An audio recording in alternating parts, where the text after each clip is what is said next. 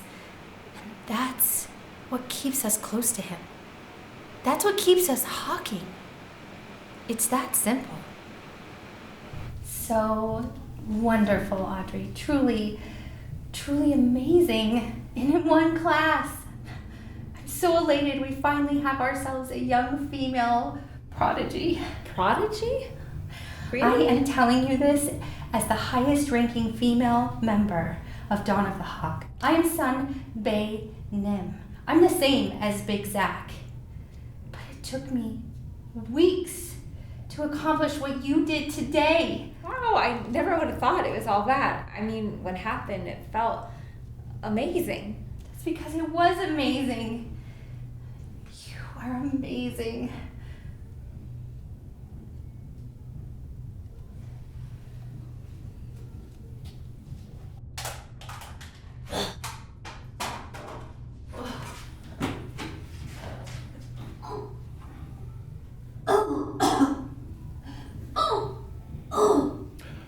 Tell me about the other woman in the group.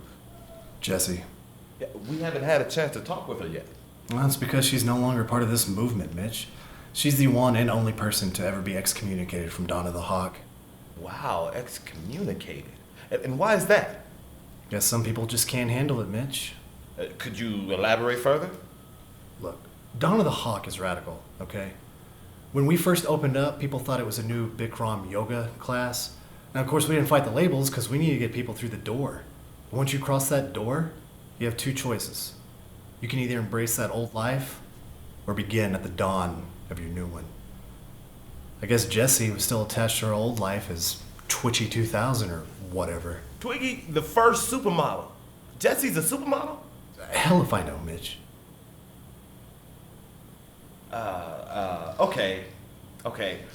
So, tell me, what was your life like before you walked through those doors? That's an excellent question. I actually moved to LA to be a documentary filmmaker and a sculptor of models.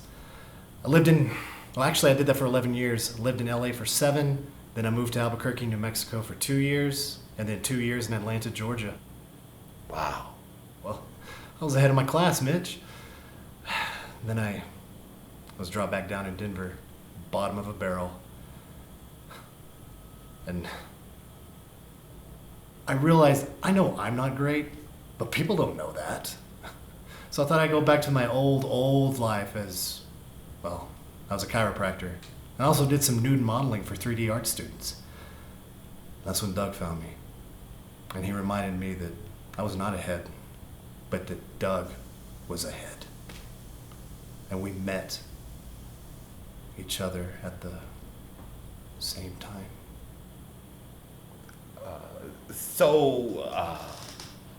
Why was Jessie excommunicated? She couldn't change with the times, Mitch. She couldn't change with the times. You're a weird individual. You don't realize that? Coolio acted in some movies, right? Wasn't he in Dracula 3000? Yes, he was. That was a fun film. Do you ever sometimes feel like an actor? A black actor? Of course. A black actor playing a vampire on a spaceship. Do you also sometimes feel like that? No.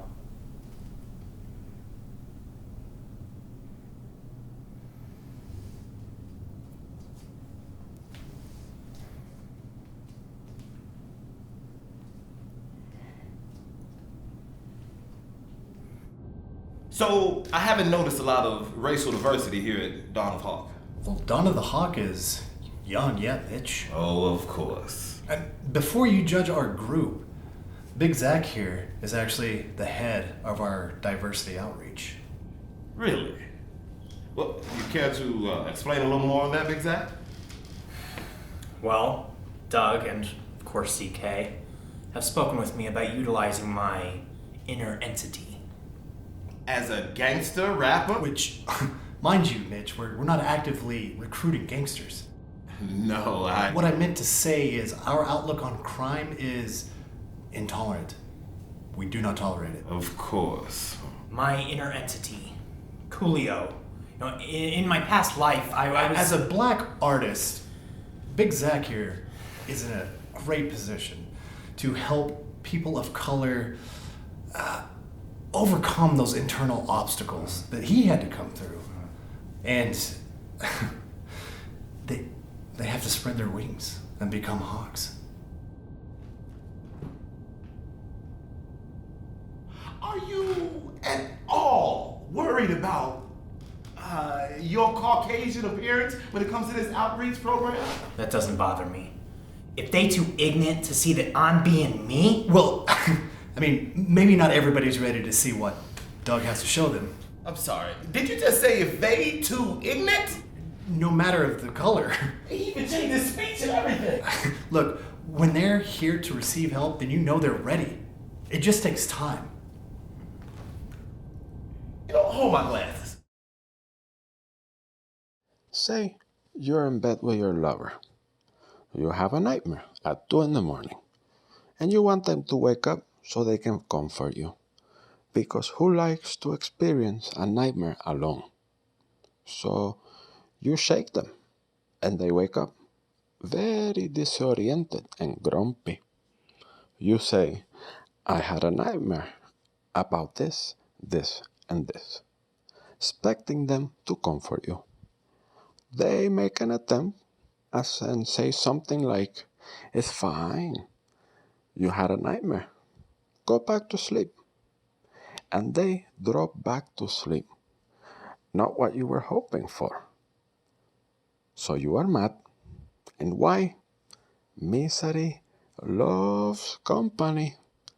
And if you have to suffer a sleepless night, your lover, if they really care about you, should suffer with you in solidarity. Right? Wrong. Because you cannot expect genuine comfort from someone who is half asleep. And that is the difference between how my students are treated by the rest of the world and how they are treated by me. I know. When they come to me, they are half asleep. Intellectually, spiritually, and unbeknown to them, physically. So I do not expect them to be strong or to act enlightened or to even to be smart because they are not awake yet. To everyone else, they're like an old lover who they are getting tired of, who they are mad at every time. They don't have a smart, comforting answer to their problems. With me, each student is like a brand new lover. And we're excited just to stay up all night and do a bunch of stupid stuff and have fantastic sex. As the founder and guru of the Dawn of the Hawk, what are your views on having sex with your followers? Now, Mitch, think intelligently. Ask yourself, why do I have so many followers? As you call them. Is it because of spiritual enlightenment? Or because of fantastic sex? Notice, my hawks are by and large young people. They're handsome, handsome men. And beautiful, beautiful women who could get quality sex anywhere without coming to my studio. And the ones who are not so beautiful, they could pay for sex if they really want it. from professionals who are almost as good as I am. But prostitutes cannot offer something that I can. Liberation. So your hawks are loyal to you because you make them feel liberated. Yes. They do not feel nagged and harassed by the high expectations of the outside world. Because I am not laying the heavy, heavy burden on them. That is, they be smart all the time. Can you tell us who you are? I would rather not say my last name on camera, if that's all right with you. That's fine. My name is Jessie. I have one important question to ask. Is Dawn of the Hawk a dangerous cult?